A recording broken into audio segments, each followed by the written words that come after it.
إن الحمد لله نحمده ونستعينه ونستغفره ونستهديه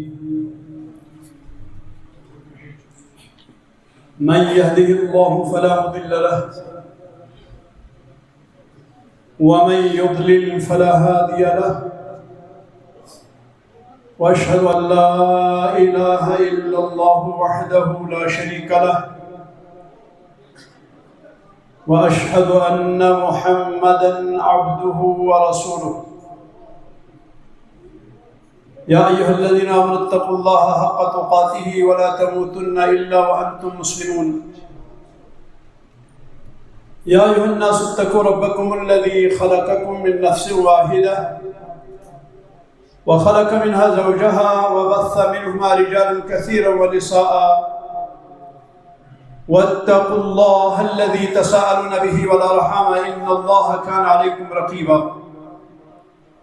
يا أيها الذين آمنوا اتقوا الله وقولوا قولا سديدا يصلح لكم أعمالكم ويغفر لكم ذنوبكم ومن يطع الله ورسوله فقد فاز فوزا عظيما ألا فإن خير الحديث كتاب الله وخير الهدي هدي محمد صلى الله عليه وسلم وشر الأمور محدثاتها وكل محدثة بدعة وكل بدعة ضلالة وكل ضلالة في النار أما بعد فأعوذ بالله السميع العليم من الشيطان الرجيم وجوه يومئذ ناظرة إلى ربها ناظرة تمام تعریفات اللہ تعالیٰ کے لیے، درود و سلام محمد الرسول اللہ صلی اللہ علیہ وسلم پر۔ اللہ تعالیٰ ہم سبوں پر رحم فرمائے، ہمارے اعمال کو درست فرمائے، ہمارے عقائد کو درست فرمائے، ہمارے معاملات اور اخلاق و سلوکیات کو درست فرمائے۔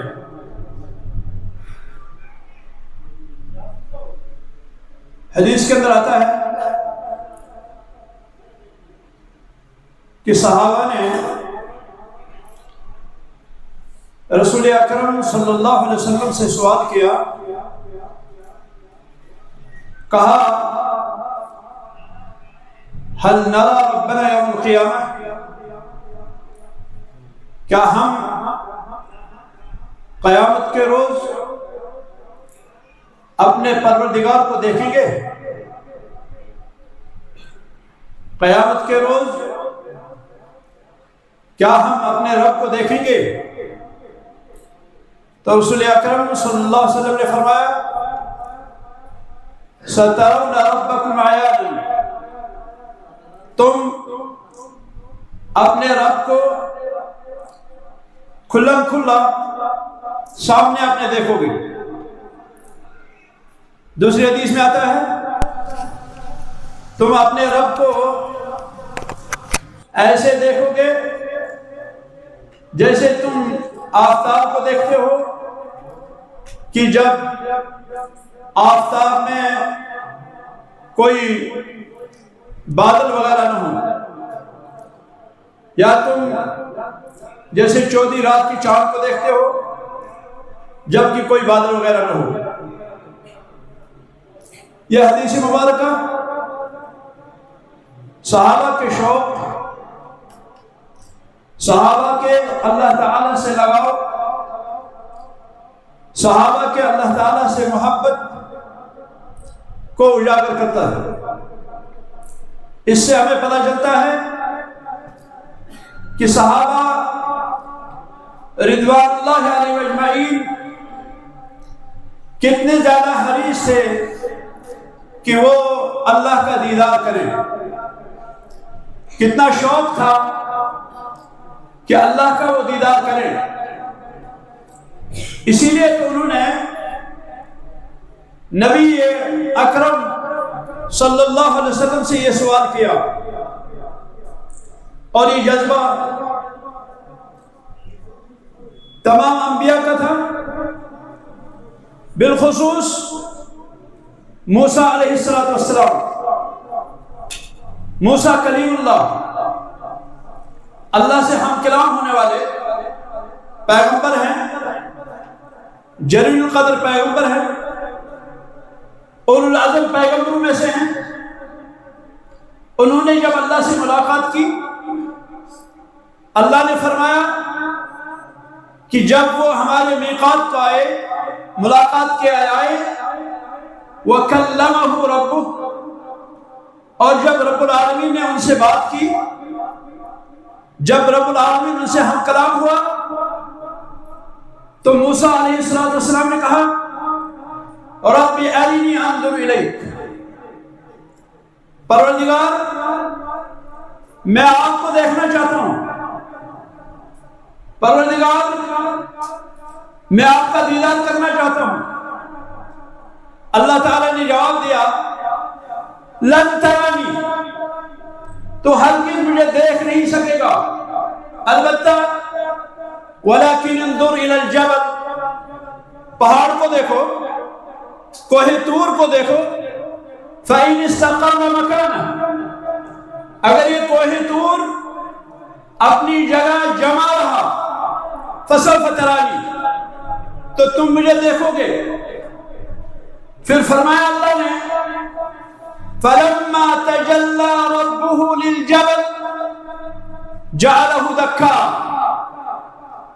کہ جب اللہ تعالی نے اپنا جلوہ چھوڑا پہاڑ پر. جلوہ کے بارے میں علماء کہتے ہیں ناخن کے برابر، ناخن کے برابر اللہ عز و جل نے اپنی ذات مبارکہ سے پردہ ہٹایا اور وہی جلوہ کیا کوہ طور پر. پہاڑ کو کیا ہوا؟ جعلہ دکھا، پہاڑ ریزہ ریزہ ہو گیا، پہاڑ ایک دم ٹکڑے ٹکڑے ہو گیا. موسیٰ علیہ السلام یہ معاملہ دیکھ رہے ہیں. وَخَرَّ مُوسَى صَعِقًا، موسیٰ علیہ السلام گر گئے، بے ہوش ہو کے گر گئے. فَلَمَّا أَفَاقَ، جب بے ہوشی سے افاقہ ہوا، قَالَ رَبِّ تُبْتُ إِلَيْكَ، الہی میں توبہ کرتا ہوں، الہی میں توبہ کرتا ہوں. یہ جو میں نے سوال کیا تھا، ایسا سوال کرنے سے میں توبہ کرتا ہوں. وَأَنَا أَوَّلُ الْمُؤْمِنِينَ، اور میں پہلا مومن ہوں. موسیٰ علیہ السلام نے بھی شوق کا اظہار کیا، سیدھا اللہ سے کہا الہی میں آپ کا دیدار چاہتا ہوں. تو اللہ عز و جل نے یہ جواب دیا. موسیٰ کی قوم نے بھی موسیٰ سے کہا، کہنے لگے ارنا اللہ جہرا، موسیٰ ذرا اللہ کھلم کھلا ہمیں دکھائیے، اللہ کی ملاقات ہمیں کھلم کھلا دکھائیے. تو اللہ عز و جل نے اس سے کیا کیا؟ فَأَخَذَتْكُمُ الصَّاعِقَةُ، آسمان سے بجلی گری اور وہ سارے لوگ ہلاک ہو گئے. ہلاک ہونے کے بعد اللہ فرماتے ہیں ثُمَّ بَعَثْنَاكُم مِّن بَعْدِ مَوْتِكُمْ، پھر مرنے کے بعد ہم نے تم کو دوبارہ زندہ کیا تاکہ تم شکر کرو. علماء کہتے ہیں یہ آیت کریمہ ان دلائل میں سے ایک دلیل ہے کہ اللہ تعالی مارنے کے بعد انسان کو زندہ کرنے کی طاقت رکھتا ہے. کھلی مثال ہے، ایک قوم کے کچھ افراد مر گئے، مرنے کے بعد اللہ نے ان کو دوبارہ زندہ کیا. البتہ سوالوں میں فرق ہے. ایک سوال صحابہ نے کیا، ایک سوال موسیٰ علیہ السلام نے کیا، اور ایک سوال موسیٰ علیہ السلام کی قوم نے کیا. صحابہ نے جو سوال کیا وہ سوال بھی دیدار کے بارے میں تھا، وہ سوال بھی اس بارے میں تھا کہ کیا ہم اللہ کو دیکھیں گے؟ موسیٰ علیہ السلام کا سوال بھی تھا، الہی میں آپ کو دیکھنا چاہتا ہوں، اور قوم موسیٰ کا سوال تھا، ہم کو اللہ دکھلاؤ۔ صحابہ کا سوال آخرت کے حوالے سے تھا، صحابہ کا سوال آخرت کے بارے میں تھا، کیونکہ دنیا کے بارے میں ان کو یہ یقین تھا کہ دنیا میں کوئی بھی اللہ تعالیٰ کو دیکھنے کی طاقت نہیں رکھتا۔ دنیا کے اندر عالم بیداری میں کوئی بھی اللہ کو نہیں دیکھ سکتا۔ علماء متفق ہیں اس بات پر، البتہ عالم خواب میں کیا دیکھ سکتے ہیں کہ نہیں؟ کچھ علماء کے لیے جائز ہو سکتا ہے اور کچھ لوگ انکار کرتے ہیں۔ تو یہ سوالات تین قسم کے تھے۔ موسیٰ کا سوال وہ ازدیاد ایمان کے لیے تھا، ایمان میں اضافے کے لیے تھا، جیسے ابراہیم نے سوال کیا، ابراہیم خلیل اللہ نے سوال کیا اللہ سے، رب ارنی کیف تحیی الموتى، الہی مجھے یہ بتائیے، مجھے دکھلائیے کہ آپ مردوں کو کیسے زندہ کریں گے، مرنے کے بعد آپ مردوں کو کیسے زندہ کریں گے؟ اللہ نے فرمایا اولم تؤمن، کیا تمہیں ایمان نہیں ہے؟ جواب دیا بلا، ہاں ایمان ہے، ولکن لیطمئن قلبی، لیکن اطمینان قلب کے لیے، تاکہ میں معائنہ دیکھوں، تاکہ میں دیکھوں ہاں اللہ نے مردوں کو زندہ کیا۔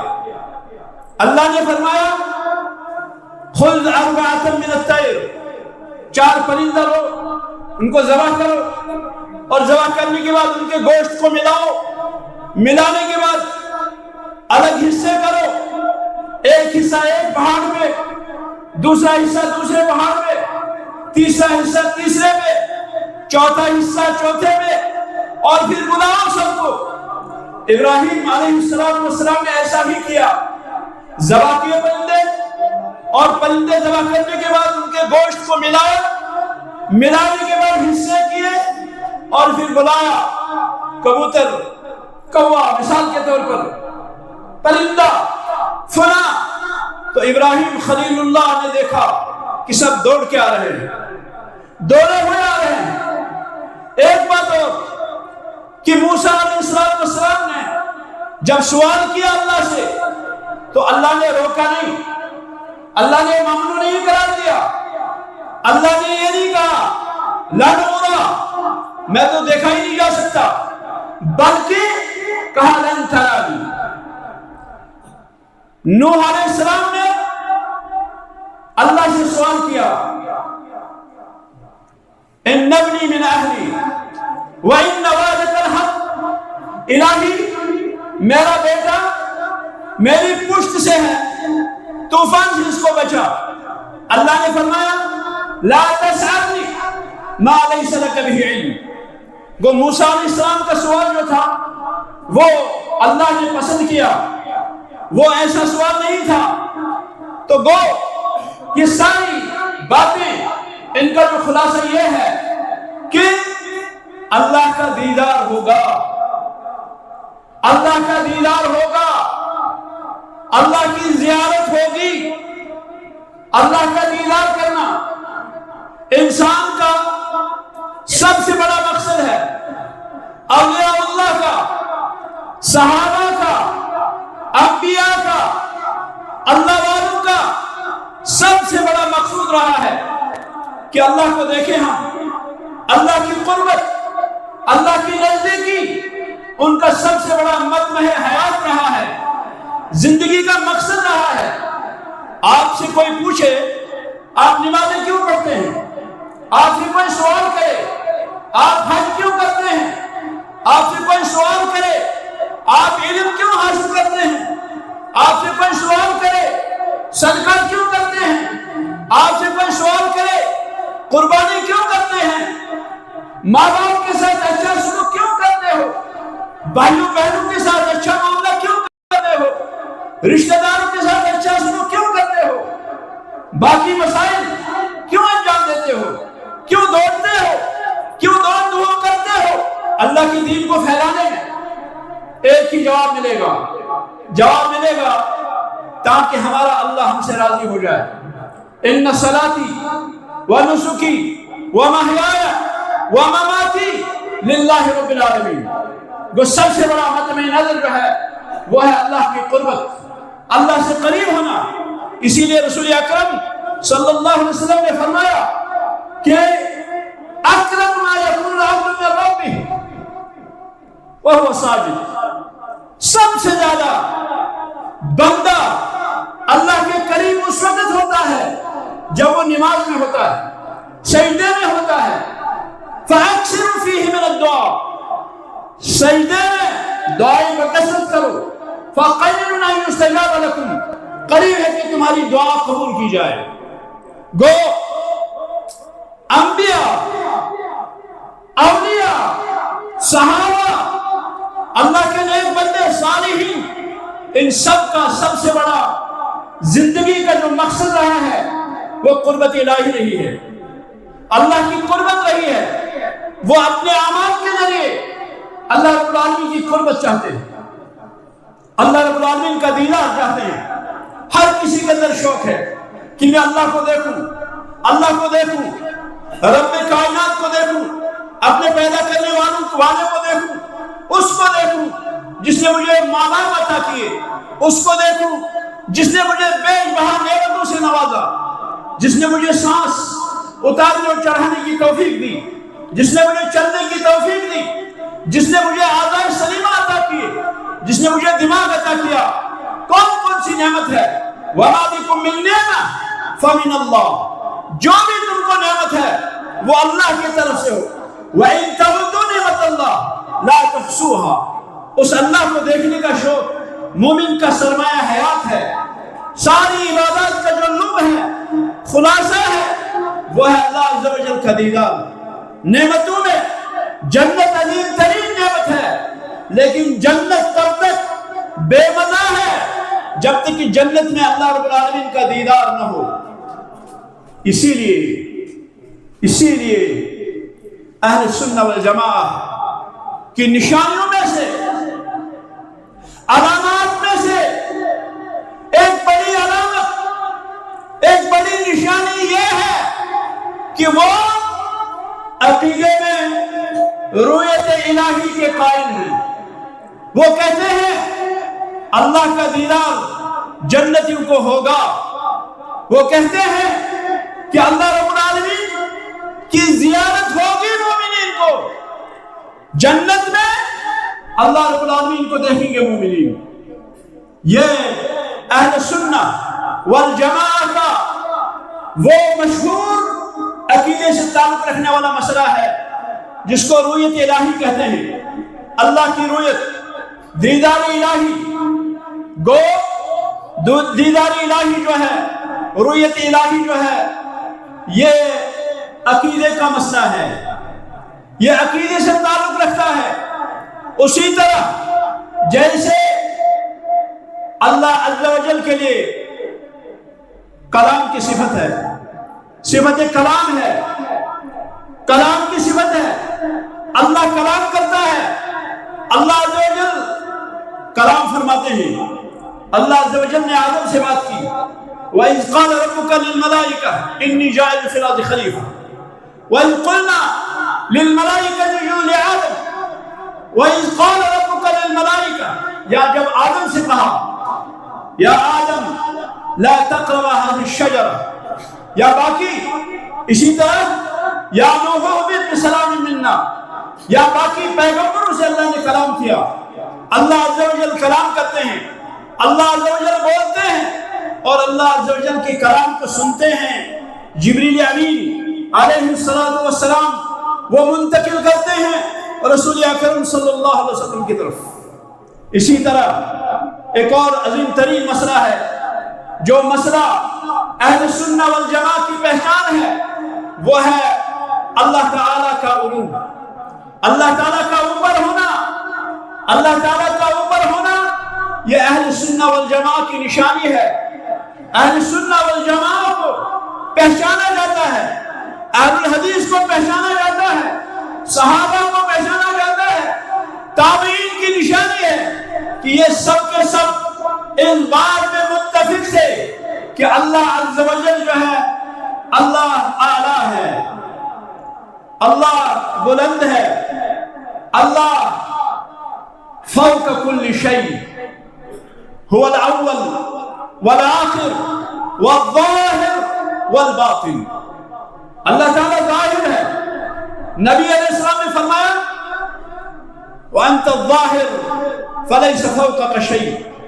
الہی تو ظاہر ہے اور تجھ سے اوپر کوئی بھی نہیں، تو سب سے اوپر ہے، سب سے اوپر ہے.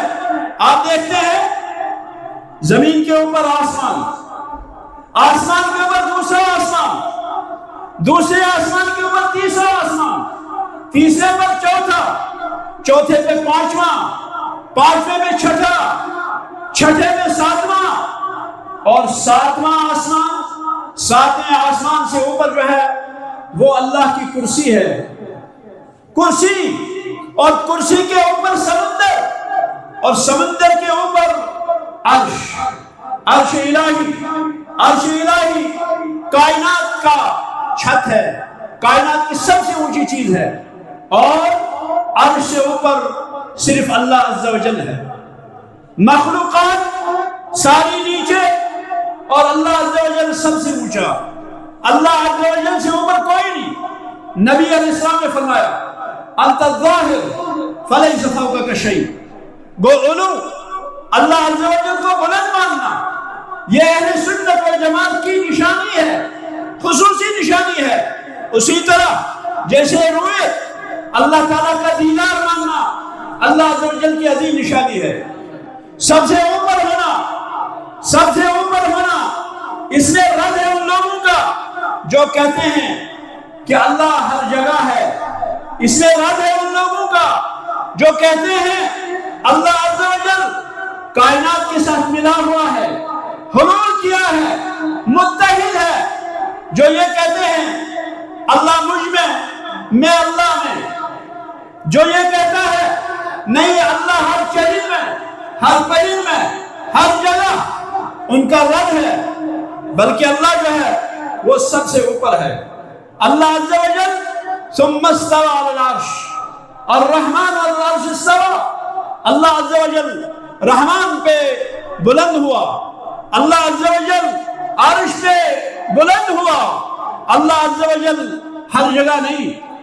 اور حلولی متحدہ لوگ وہ ان کا دعویٰ ہے، وہ کہتے نہیں اللہ ہر حجر میں، ہر شجر میں، ہر انسان میں، ہر روح میں یہ اللہ ہے. تو ان کا یہ کہنا یہ غلط ہے. صحیح کیا ہے؟ صحیح ہے کہ اللہ عز و جل علو ہے، اللہ عز و جل عالی ہے. اللہم انت الظاہر فلیس فوقک شیء. اللہ عز و جل باطن ہے، پوشیدہ ہے، مخفی ہے. فلیس دونہ شیء. اللہ عز و جل سے مخفی کوئی بھی چیز نہیں. اللہ عز و جل کی عظمت ہے. اللہ عز و جل نے کائنات کا احاطہ کیا ہے، احاطہ زمانی اور احاطہ مکانی. احاطہ زمانی بھی کیا ہے اللہ نے. اللہ پوری کائنات سے پہلے هو الاول والآخر والظاہر والباطن. اللہ اول ہے، فلیس قبلہ شیء. اللہ سے پہلے کوئی نہیں. بعض لوگ کہتے ہیں کہ نہیں اللہ متصل ہے کائنات سے، حادثات سے. کچھ لوگوں کا عقیدہ ہے، کچھ بدعتیوں کا عقیدہ ہے، ان کا کہنا ہے کہ اللہ عز و جل زمانے سے متصل ہے، حوادثات سے متصل ہے.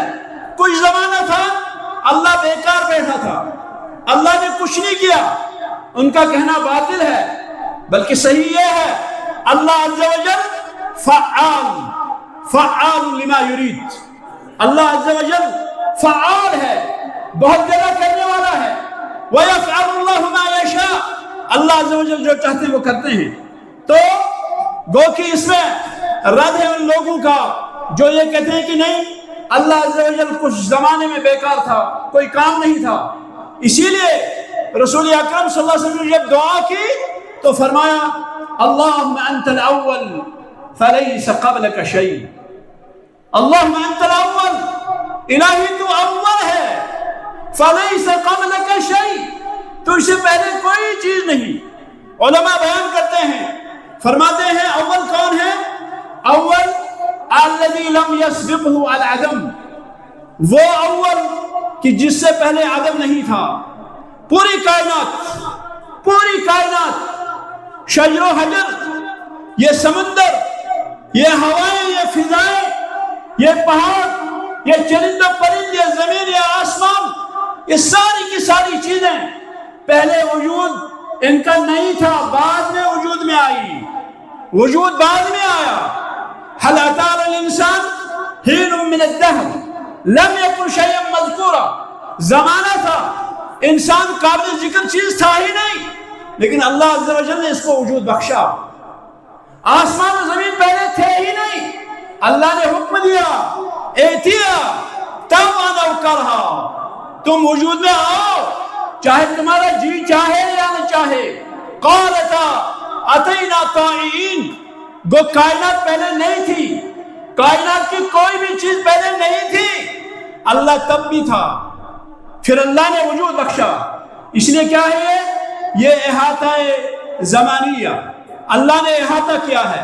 وَأَنَّ اللَّهَ قَدْ أَحَاطَ بِكُلِّ شَيْءٍ عِلْمًا وَلَا يُحِيطُونَ بِشَيْءٍ مِّنْ عِلْمِهِ، اللہ عز و جل نے کائنات کا احاطہ کیا ہے، اول اور آخر بھی اللہ۔ آخر نبی علیہ السلام نے فرمایا انت الآخر فلیس بعدک شیء، الہی تو آخر ہے، تیرے بعد کوئی بھی چیز نہیں، تیرے بعد کوئی بھی چیز نہیں، تو آخر ہے۔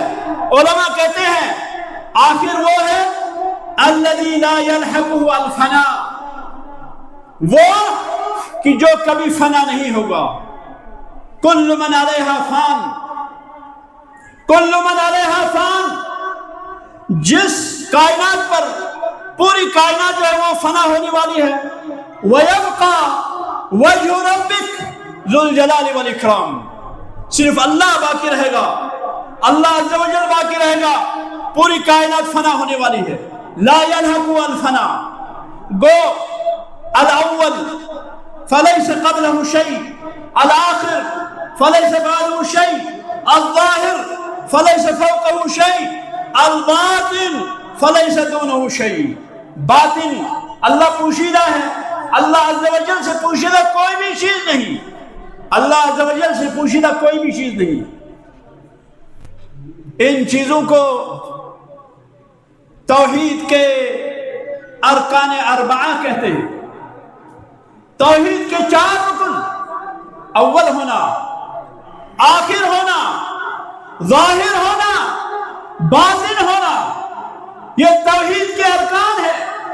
علماء نے کہا کہ اللہ عز و جل نے ان 4 چیزوں میں، سورہ حدید کی اس آیت میں هو الاول والآخر والظاہر والباطن وهو بكل شيء بصیر، اس آیت میں اللہ تعالیٰ نے احاطہ کیا ہے کائنات کا، زمانے کے اعتبار سے بھی اور مکان کے اعتبار سے بھی۔ زمانے کے اعتبار سے اول و آخر، اور مکان کے اعتبار سے علو اور بطون۔ اہل سنہ والجماعہ جہاں رویت کے قائل ہیں، جہاں کہتے ہیں رویت ہوگی، وہی کہتے ہیں اللہ عز و جل جو ہے سب سے بلند ہے، وہی کہتے ہیں اللہ عز و جل سب سے مخفی ہے۔ پھر کیسے پہچانا جائے اللہ کو؟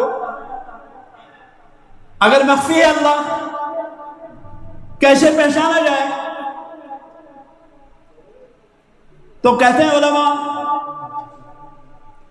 اللہ کی آیات سے، اللہ کی مخلوقات سے۔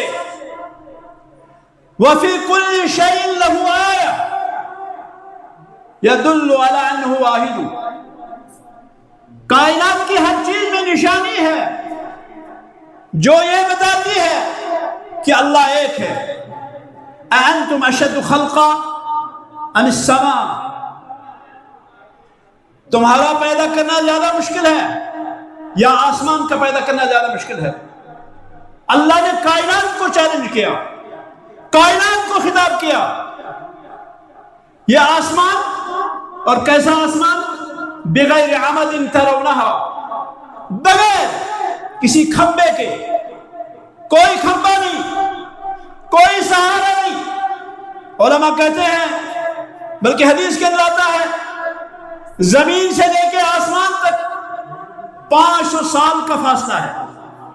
اگر کوئی چلے 500 سال کا فاصلہ ہے. 500 سال کے بعد زمین سے آسمان تک پہنچے گا شخص، بغیر کسی کھمبے کے، بغیر کسی ستون کے. اولم یروا الی الطیر فوقہم صافات، چھوٹی سی مثال، آپ کے اوپر سے پرندے اڑتے ہیں. یہ پرندے کس کے سہارے اڑتے ہیں؟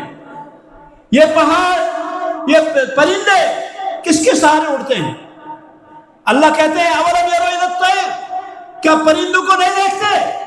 فوقہم صافات، جو سب بستہ ہو کر گروہ در گروہ، جھنڈ کے جھنڈ اڑے جا رہے ہیں، مشرق سے مغرب کو جا رہے ہیں، مشرق سے شمال کو جا رہے ہیں، جنوب کو جا رہے ہیں، اڑ رہے ہیں.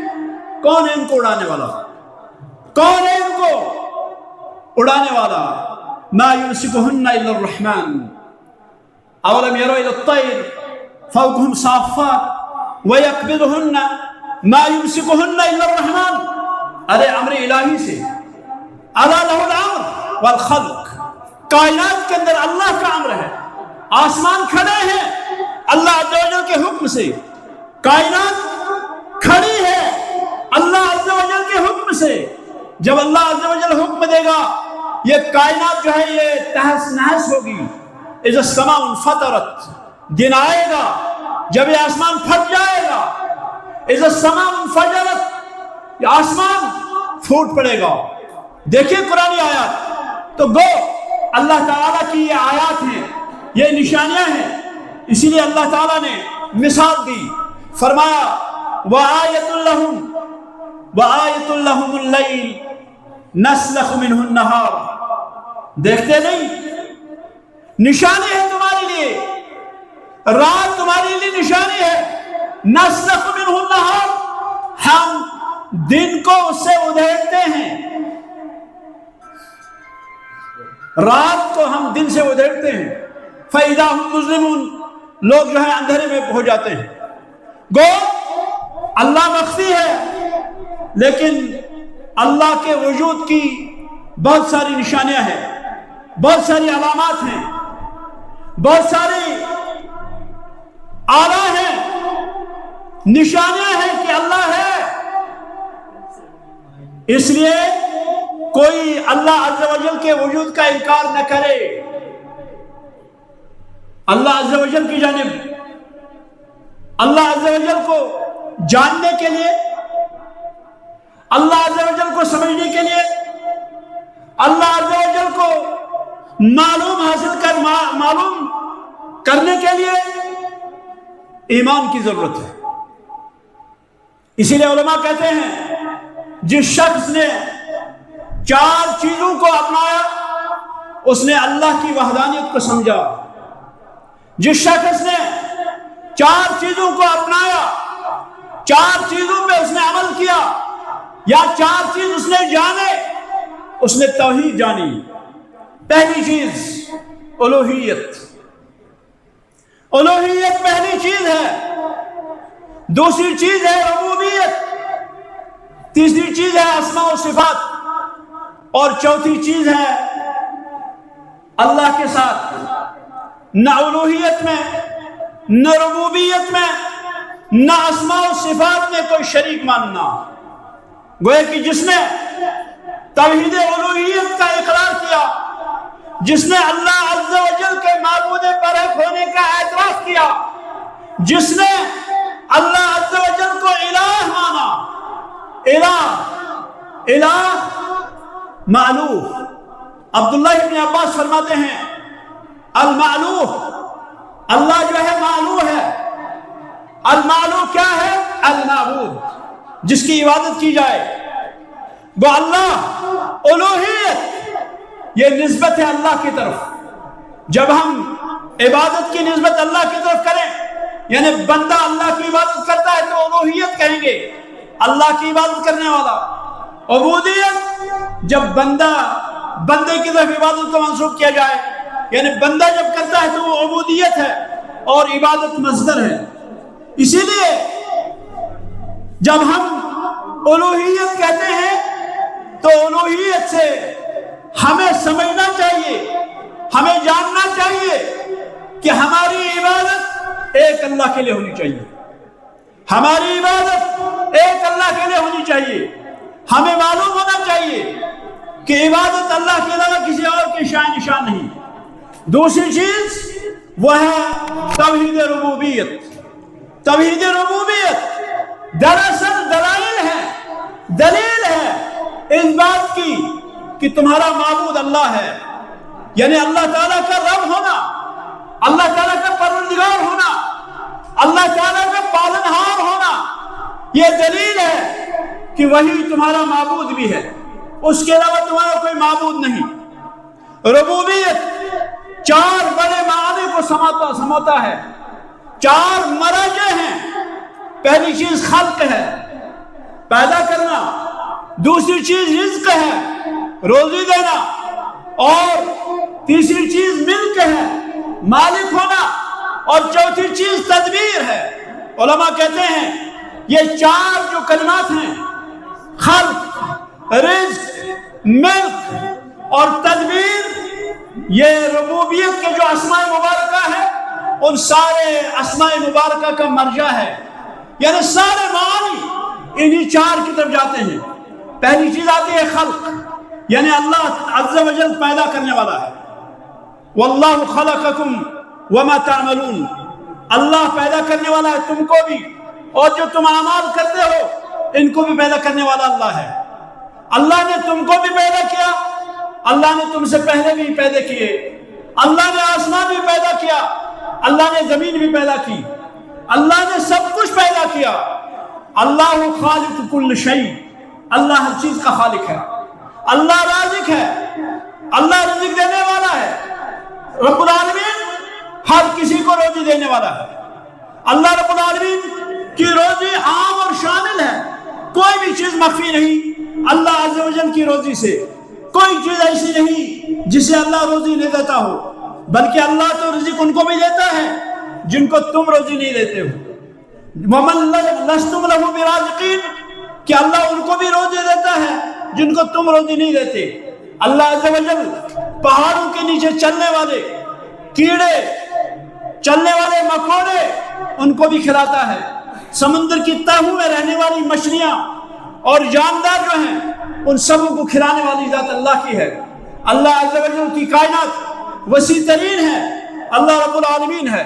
تو گو کہ اللہ عز و جل جو ہے، اللہ جو ہے وہ روزی بھی دیتا ہے۔ اسی طرح اللہ مالک ہے، یعنی اللہ عز و جل مالک ہے ہر چیز کا، کوئی بھی چیز اللہ کی ملکیت سے باہر نہیں ہے۔ اللہ عز و جل مالک ہے کائنات کا، اور کوئی اور اس کی ملکیت میں شریک نہیں ہو سکتا، بالخصوص مالک یوم الدین، روز جزا کا مالک۔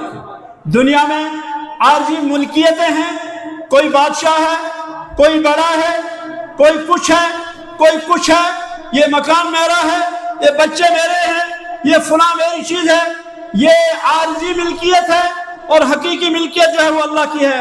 اسی طرح سے تدبیر کائنات کی جو ہے، واللہ یدبر الامر من السماء الى الارض، کائنات کی تدبیر کرنے والا اللہ ہے۔ تو یہ بڑی چار چیزیں ہیں، اور یہ سب چیزیں جب ہوں گی تو یہ سب آئیں گی ربوبیت میں۔ اسی طرح سے اسماء و صفات یعنی اللہ وجل کے اسماء مبارکہ ہیں، صفات مبارکہ ہیں، ان میں لازم ہے کہ ہم کیا کریں، ہم اسماء مبارکہ کو ثابت کریں، جیسے انبیاء نے ثابت کی، جیسے رسول اکرم صلی اللہ علیہ وسلم نے بیان کیا۔ جیسے اللہ نے بیان کی اور ہم ان میں تحریف اور تمثیل اور تعطیل اور اسی طرح سے دیگر وہ چیزیں نہ کریں جو بدعتیوں نے کی. اور پھر آخری چیز جو ہے وہ یہ ہے کہ جب اللہ کو الوہیت میں ایک جانیں, اللہ عز و جل کو ہم ربوبیت میں ایک جانیں, اللہ عز و جل کو ہم اسماء و صفات میں ایک جانیں اور جو ہے ساری چیزوں میں ایک جانیں, پھر لازم ہے ہم پر ہم اللہ عز و جل کے ساتھ کسی کو شریک نہ ٹھہرائیں. جب ہم شریک نہیں ٹھہرائیں گے تو ہماری یہ توحید مکمل ہوگی, اور جب توحید مکمل ہوگی تو ہم جنت میں جائیں گے. رسول اکرم صلی اللہ علیہ وسلم نے فرمایا من قال لا الہ الا اللہ دخل الجنہ.